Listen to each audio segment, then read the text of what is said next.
Elle a passé des années à éviter les conséquences de ses actes répréhensibles, jusqu'à ce qu'elle gifle un homme noir bien habillé au tribunal, sans réaliser qu'il était le juge. Ce qui s'est produit par la suite a anéanti tout ce qu'elle avait bâti. Cela s'est passé en un instant. Personne ne l'a vu venir, ni le bâtonnier, ni le sténographe judiciaire, pas même l'accusé qui attendait nerveusement au premier rang. L'officier Tiffany Rock venait d'entrer dans la salle d'audience 2B du palais de justice du comté de Franklin, dans le Missouri. Son uniforme était impeccable, sa mâchoire serrée comme à son habitude.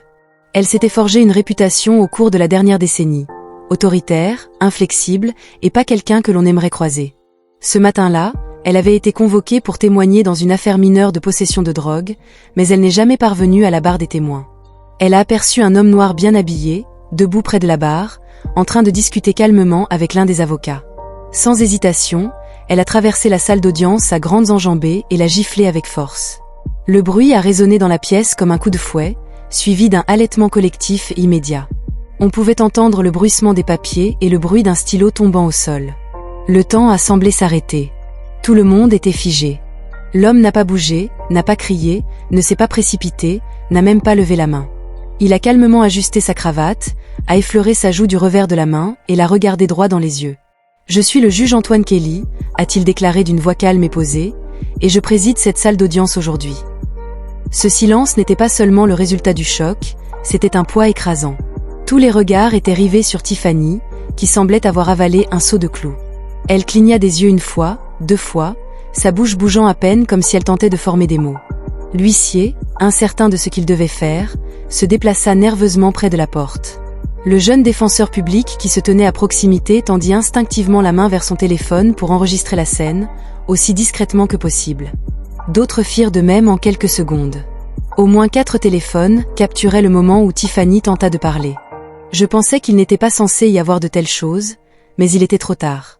Le juge Kelly se tourna vers la salle d'audience, stupéfait, et annonça une pause de 10 minutes.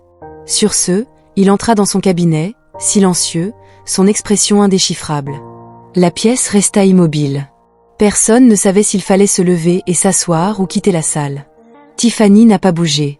Sa main, celle qu'elle avait utilisée, tremblait légèrement à ses côtés. Le procureur se pencha vers elle et murmura « Vous venez d'agresser un juge ». Tiffany le fixait, pâle, clignant rapidement des yeux comme si quelqu'un lui avait retiré le sol sous les pieds. Les nouvelles se répandirent rapidement. Les journalistes, qui attendaient une affaire d'inculpation de gang sans rapport, se précipitèrent dans le couloir. 2 médias locaux furent alertés par des stagiaires qui avaient quitté la salle. À midi, la vidéo avait fait le tour des réseaux sociaux, sans contexte ni montage, juste des images brutes d'un policier blanc en uniforme frappant un juge noir en audience publique. Le titre sous la plupart des reposts était simple. Un policier gifle un juge sans savoir qu'il est juge.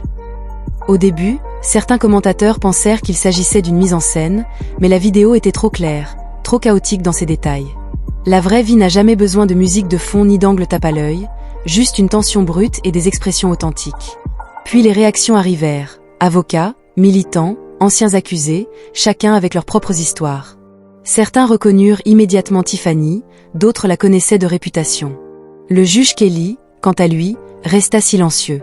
Il n'émit pas d'avis public, ne fit pas de déclaration, ne passa pas en direct à la télévision, ne menaça pas de poursuites judiciaires. Il resta simplement assis derrière son bureau à examiner le dossier pour le reste de la journée, comme si de rien n'était. Mais tout le monde savait que quelque chose avait changé, un changement dont on ne se remet pas. Avant que quiconque puisse comprendre ce qui s'était passé ensuite, les gens commencèrent à poser une autre question. Qui était vraiment l'agent Tiffany Rock ? Avant la gifle, la plupart des gens en dehors du comté de Franklin n'avaient jamais entendu son nom, mais au sein de la police, elle n'était pas seulement connue, elle était crainte. Tiffany avait gravi les échelons trop rapidement, certains dirent qu'elle était fraîchement sortie de l'académie. Au début de la vingtaine, elle avait fait son chemin dans la patrouille, puis dans les stupéfiants, puis dans un groupe de travail spécialisé axé sur les quartiers à haut risque. Elle avait gagné des médailles, avait été présentée dans les bulletins d'information du département et avait pris la parole lors de 2 conférences de police. Mais derrière les gros titres et les poignées de main mises en scène, il y avait une autre version de Tiffany, celle que la plupart du public n'avait pas vue. Tout a commencé petit. Un jeune conducteur noir verbalisé pour un feu arrière cassé avait juré n'avoir jamais enfreint la loi. Quand il a essayé de s'expliquer, Tiffany a doublé l'amende pour non-conformité. Il a déposé une plainte, mais cela n'a mené à rien. Une mère latina a affirmé que Tiffany avait fouillé sa voiture sans motif devant une épicerie. Lorsque sa fille de 10 ans lui a demandé pourquoi, Tiffany lui a répondu qu'elle devrait être mieux informée. La mère a pleuré en déposant cette plainte, puis elle a disparu dans la semaine. Ensuite, un incident a failli être révélé à la presse. Une vidéo de Tiffany insultant 2 adolescents noirs assis devant une supérette. Elle les a accusés de flâner. L'un d'eux l'a enregistré en train de crier, mais la vidéo a mystérieusement disparu après que les garçons aient été arrêtés pour résistance. Il y avait aussi des murmures dans les vestiaires du département. Parmi les Clark, Tiffany utilisait des insultes lorsqu'elle pensait que personne d'important ne l'écoutait. Elle menaçait les officiers subalternes qui ne l'avaient pas soutenue dans les rapports, et chaque fois que son nom apparaissait dans une plainte, les affaires internes l'avaient discrètement tamponné. Elle avait des amis haut placés, le chef Brannon parmi eux, qui la qualifiait de « bon flic dans un monde difficile ». Pour lui, le public ne comprenait pas ce qu'il fallait faire pour gérer ses quartiers. Des collègues comme l'officier Sam Delaney avaient vu l'écriture sur le mur très tôt. Il avait une fois essayé de parler après avoir vu Tiffany claquer la tête d'un suspect contre une voiture de patrouille. Elle lui avait dit que si jamais il déposait quelque chose, il trouverait son casier vidé d'ici lundi. Alors il avait reculé, tout comme les autres.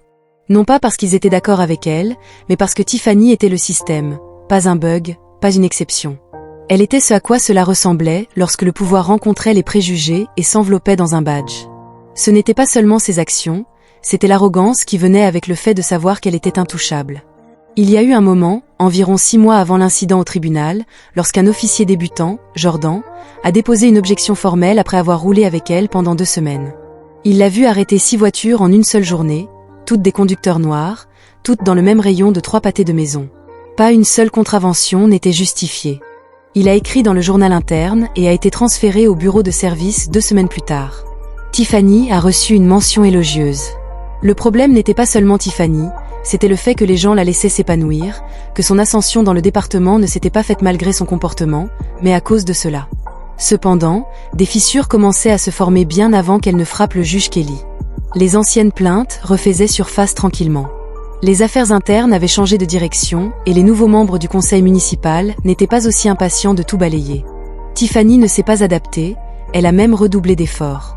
Elle a qualifié les changements de jeu politique et a dit à ses collègues lors d'un barbecue de commissariat qu'ils ne pouvaient pas la toucher. « J'ai plus de saleté sur la moitié de ce département qu'ils n'en ont sur moi. » Elle ne le savait pas encore, mais ce n'était pas du pouvoir, c'était un minuteur, et il était déjà en marche.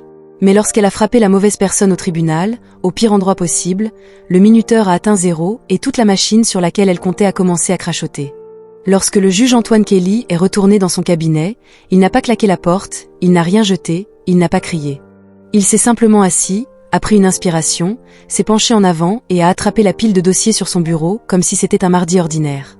Mais ce n'était pas pour les dizaines de personnes présentes dans cette salle d'audience, ni pour les avocats qui avaient vu leur part de tension, mais jamais pour un officier en uniforme giflant un juge en exercice, et certainement pas pour l'homme lui-même. Kelly était sur le banc depuis 12 ans, la plupart d'entre eux dans le comté de Franklin. Il n'était pas tape à l'œil, ne courait pas après les gros titres, portait des cravates simples et gardait des photos de sa femme et de ses 3 fils sur son étagère, à côté d'un marteau miniature que son plus jeune avait fabriqué dans un atelier de menuiserie. Mais ceux qui le connaissaient comprenaient une chose, sa présence silencieuse avait du poids.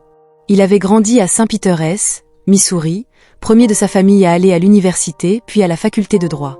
Il avait travaillé dans la défense publique pendant 7 ans avant de changer de camp. Il avait vu toutes sortes d'affaires, des plus insignifiantes aux plus tragiques et insensées. Il les traitait toutes avec la même concentration constante. Ce qui s'est passé dans cette salle d'audience, cette gifle, ce n'était pas nouveau pour lui. Le manque de respect l'avait suivi presque toute sa carrière, mais ce n'était pas un regard noir ou un ton dédaigneux, c'était physique, public, indéniable. Pourtant, il n'avait pas élevé la voix, il n'avait pas lancé de titre, car Kelly ne croyait pas au spectacle, il croyait aux conséquences. Dans le couloir, sa greffière Monique Barnes se tenait figée, tenant le dossier qu'elle avait l'intention de lui remettre avant l'incident. Elle est entrée dans son bureau avec hésitation. « Tu vas bien ?» demanda-t-elle. Il leva les yeux, calme. « Je vais bien, asseyez-vous. » Elle s'assit, ses yeux scrutant les siens, cherchant tout signe de colère. Je ne sais pas ce qu'elle pensait faire. Monique a dit, « Nous pouvons porter plainte, les images sont déjà partout. » Il hocha la tête. « Nous pouvons, mais je veux voir comment il gère ça. » Elle inclina la tête. « Tu veux dire le département ?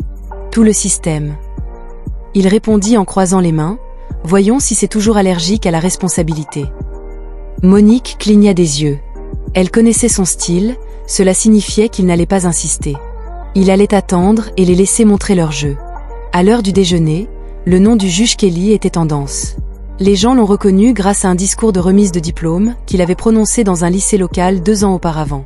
Des clips ont refait surface, des citations ont été publiées. La loi n'est pas une arme, c'est un outil et elle appartient à tout le monde, pas seulement aux voix les plus fortes. Mais il n'a pas tweeté, n'a pas fait de déclaration lorsque les journalistes lui ont demandé à la fin de la journée s'il prévoyait de porter plainte.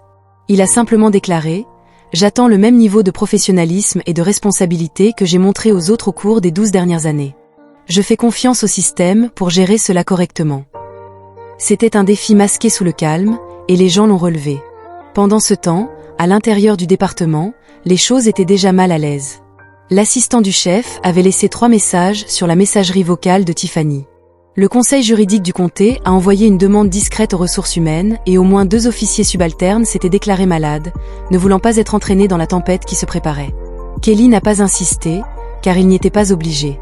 Les images en disaient plus que tout ce qu'il aurait pu dire à la maison ce soir-là. Sa femme, Nadine, était assise à côté de lui sur le canapé, lui tenant la main. « Tu aurais dû les laisser l'escorter menotter », a-t-elle dit doucement. « Je voulais », a-t-il admis. « Mais tu ne l'as pas fait parce que ça n'arrangerait rien. » Elle soupira. « Tu penses que cette fois ce sera différent ?» Il baissa les yeux sur leurs doigts entrelacés. « Je pense que cette fois, elle a choisi le mauvais homme au mauvais endroit au bon moment. » Mais si Tiffany pensait que le silence signifiait capituler, elle était sur le point d'apprendre à quel point la dignité pouvait devenir bruyante quand le pays regardait enfin. Le lendemain matin, Tiffany Rock était en congé administratif. Le courriel officiel du département était vague, en attendant une enquête sur un incident impliquant un membre du tribunal. Mais la vérité n'avait pas besoin d'un communiqué de presse, elle était déjà partout. La gifle était devenue virale. Les présentateurs des journaux télévisés du soir la passaient en boucle. Les podcasts l'ont décortiquée. Les sections de commentaires ont explosé avec des histoires de personnes prétendant avoir eu leur propre démêlé avec elle. Une vidéo datant de 4 ans est apparue. Des images granuleuses de la caméra embarquée de Tiffany criant sur un adolescent lors d'un contrôle routier. Ces mots étaient légèrement pâteux, son ton menaçant. Le garçon avait été relâché sans inculpation, mais l'enregistrement n'avait jamais vu le jour jusqu'à maintenant. Cette fois, les gens ne faisaient pas que parler, ils écoutaient. Et son badge ne la protégeait plus. À l'intérieur du département, c'était le chaos. Les officiers chuchotaient dans les couloirs. Ses plus proches alliés, ceux qui plaisantaient avec elle lors des briefings du vendredi, avaient soudainement autre chose à faire lorsqu'elle passait devant. Une note des affaires internes a circulé, demandant des entretiens avec toute personne ayant travaillé directement sous ou aux côtés de l'officier Rock. Plus d'une douzaine d'officiers ont répondu dans les 24 heures. Tous n'ont pas donné leur nom. L'un d'eux, l'inspectrice Naomi Brennan, avait attendu près de 6 ans pour dire ce qu'elle savait. Elle m'a menacée dans les vestiaires. Une fois, Naomi a dit aux enquêteurs que si elle remettait en question ses rapports, elle se retrouverait réaffectée à la rotation de la prison du comté. Un autre ancien cadet, travaillant maintenant en patrouille, a décrit une fois où Tiffany a placé une lampe de poche sous le siège d'un suspect juste pour justifier une perquisition. Elle a appelé cela une assurance. Il a dit que personne ne vérifierait jamais ces images. Les vannes étaient ouvertes maintenant. Il ne s'agissait plus seulement de la gifle qui était l'étincelle. Ce qui a suivi a été des années de fumée qui ont finalement pris feu. Les affaires internes ont commencé à extraire ces anciens rapports en les comparant. Des modèles sont apparus, des arrêts disproportionnés, des justifications vagues, des plaignants répétés. Pendant ce temps, Tiffany a essayé de reprendre le contrôle du récit. Elle a contacté un animateur de talk-show conservateur local et a accordé une interview téléphonique tremblante, affirmant que le juge avait semblé menaçant et avait fait un geste soudain. Cela n'a pas fonctionné. Même ses défenseurs habituels ont marqué une pause. On pouvait presque entendre les murs des relations publiques se fissurer lorsque l'animateur a interrompu le segment en déclarant qu'il attendrait plus de faits avant de tirer des conclusions hâtives. Puis, un courriel de son avocat syndical est arrivé, en raison d'un conflit d'intérêts. « Je ne peux plus vous représenter dans cette affaire. En d'autres termes, vous êtes radioactif. » Sa boîte de réception débordait. Les journalistes ont contacté des amis. Ils ont cessé de répondre. Même sa fille, Avery, 19 ans, étudiante de première année à l'université, a envoyé un seul message « Pourquoi tu as fait cela, maman ?» Tiffany était assise dans sa cuisine, regardant les médailles autrefois fières de son service, affichées au-dessus du réfrigérateur. Elle semblait différente maintenant, plus lourde, comme si elle ne lui appartenait plus. Elle croyait toujours qu'elle n'avait rien fait de mal, pas vraiment. Il ressemblait à un père, marmonna-t-elle seule à sa table de cuisine.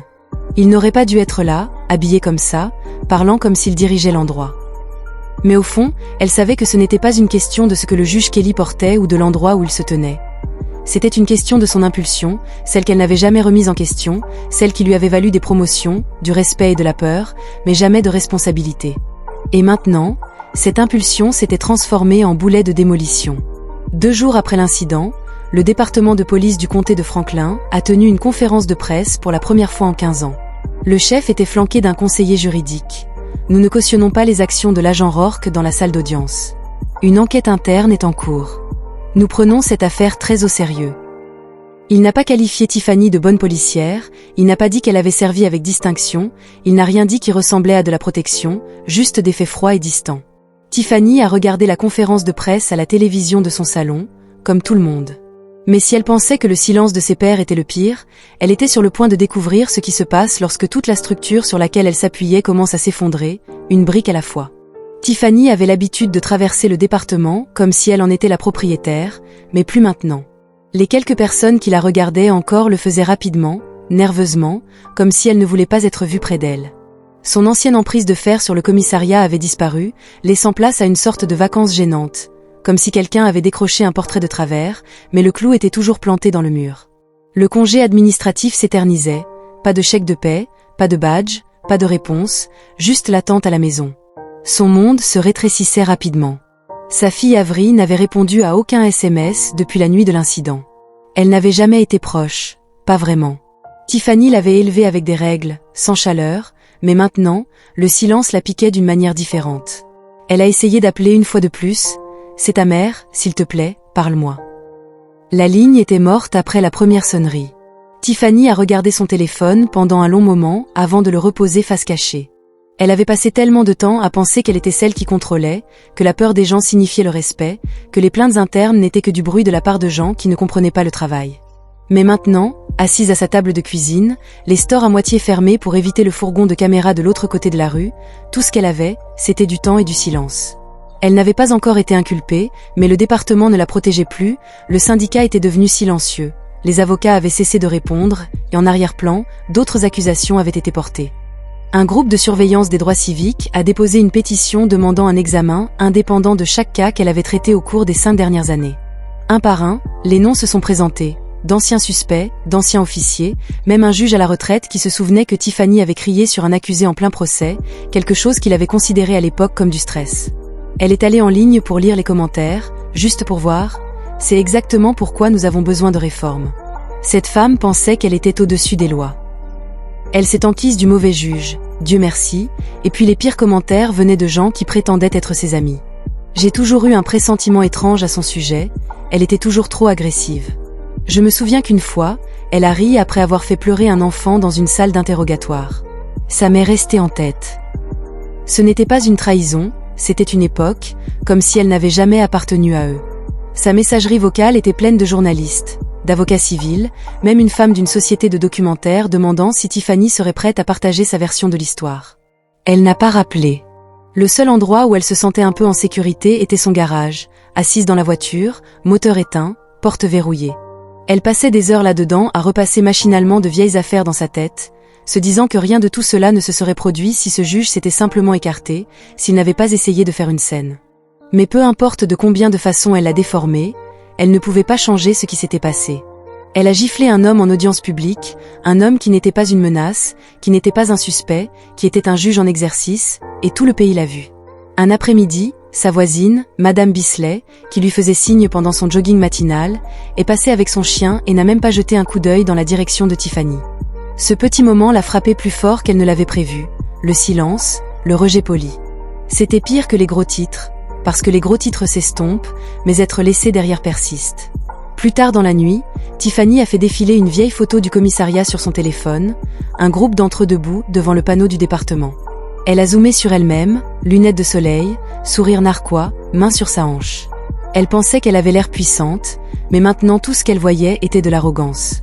Juste au moment où elle pensait que sa chute avait atteint le fond, une lettre est arrivée, la convoquant à une audience publique qui mettrait tout au clair et la forcerait à faire face au seul homme qui n'avait jamais élevé la voix mais avait déjà démantelé son héritage.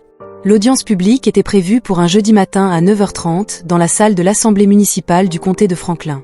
Le lieu à lui seul était suffisant pour signaler que cela n'allait pas être un examen silencieux derrière le dos.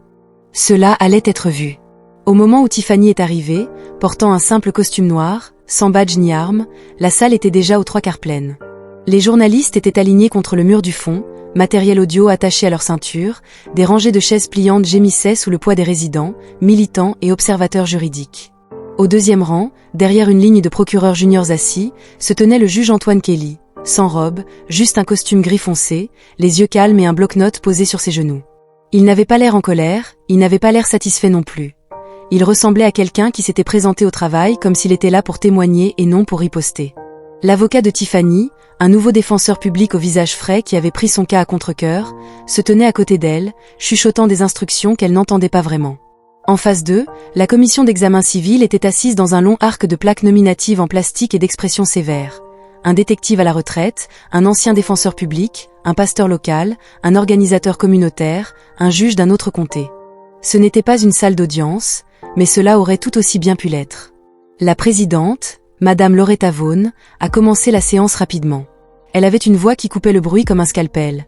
Cette audience n'est pas un procès, c'est un examen public de la conduite de l'agent Tiffany Rock, à la fois récente et historique, en ce qui concerne sa capacité à continuer à servir dans les forces de l'ordre.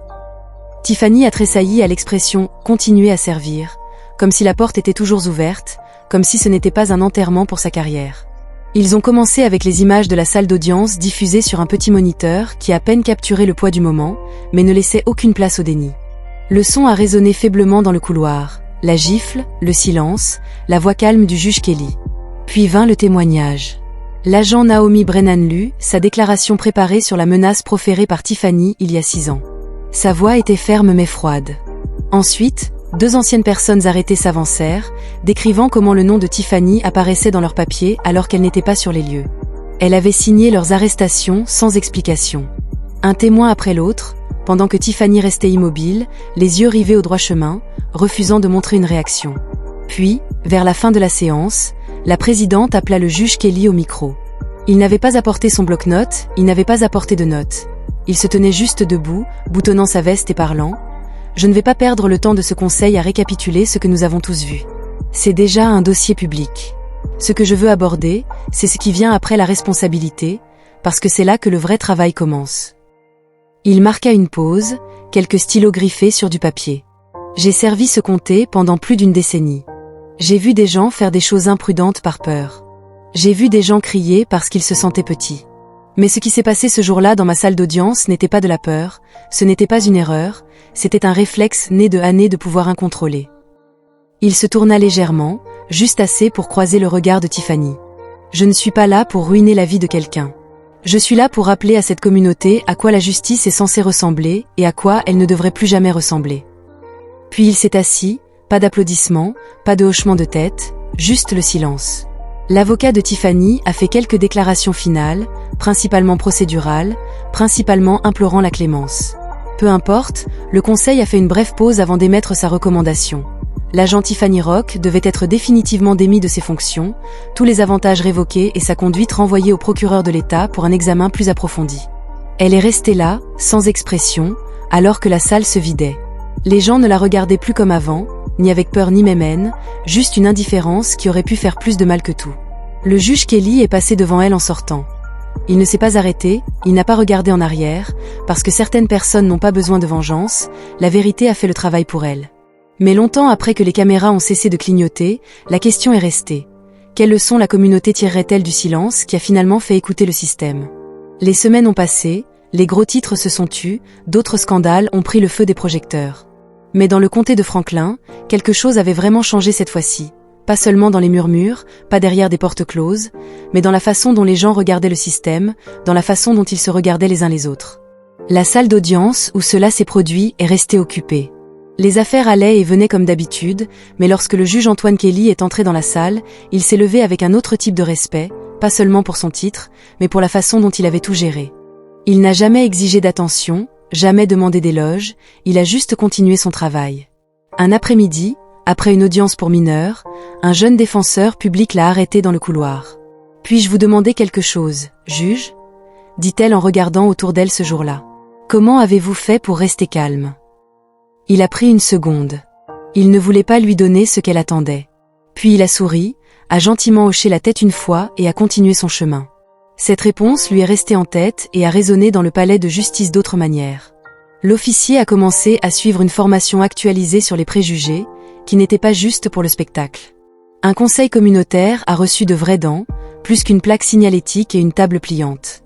Les anciens dossiers ont été examinés, pas tous, mais certains suffisamment pour que les gens sachent que les portes grinçaient en s'ouvrant. Quant à Tiffany Rock, elle a disparu. Elle a vendu sa maison discrètement et a déménagé à Tri-County. Pas d'interview, pas de déclaration publique. Elle a accepté un emploi dans la sécurité privée pour une compagnie maritime. Son nom a cessé d'apparaître dans les journaux, sauf comme note de bas de page dans des articles d'opinion. Il n'y a pas eu de retour en arrière, pas d'arc de rédemption. Elle n'a pas tout perdu du jour au lendemain, mais ce qu'elle a perdu était la seule chose qui comptait pour elle. À sa place se trouvait un silence qu'elle ne pouvait pas plier. En même temps, plus de gens se sont manifestés, victimes d'autres officiers à d'autres moments, tous enhardis par ce qu'ils ont vu dans cette salle d'audience. Ils ne demandaient pas de vengeance, ils demandaient à être entendus. C'était tout le pouvoir de cela. Au moment où la main de Tiffany a craqué sur le visage du juge Kelly, il ne s'agissait pas seulement de cet acte unique. C'était la fin publique d'un schéma privé et les gens le savaient. Dans une ville comme le comté de Franklin, où les choses se déroulaient généralement lentement et silencieusement, ce genre d'exposition a fait plus que secouer le département. Il a ébranlé les habitudes de toute une communauté.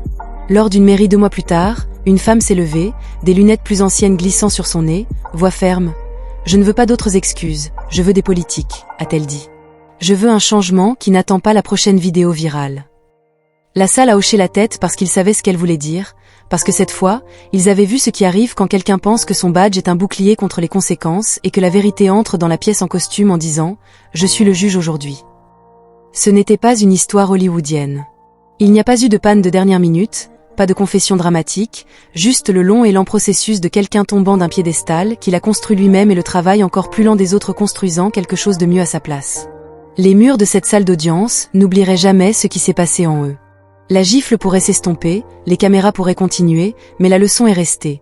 Le pouvoir incontrôlé devient un poison, le silence peut être plus fort que les cris et la vraie justice n'a pas besoin d'élever la voix pour être entendue. Alors, que retenons-nous de tout cela ? C'est peut-être que le caractère se montre toujours quand on pense que personne ne regarde, quand on se sent intouchable ou quand le masque tombe à un moment qu'on ne peut pas reprendre.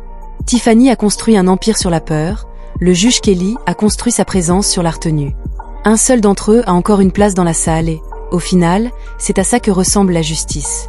Si cette histoire vous a fait réfléchir, vous a fait ressentir ou vous a juste fait réfléchir, abonnez-vous à la chaîne sur laquelle nous racontons les histoires que les autres ont trop peur de toucher, avec la vérité au centre.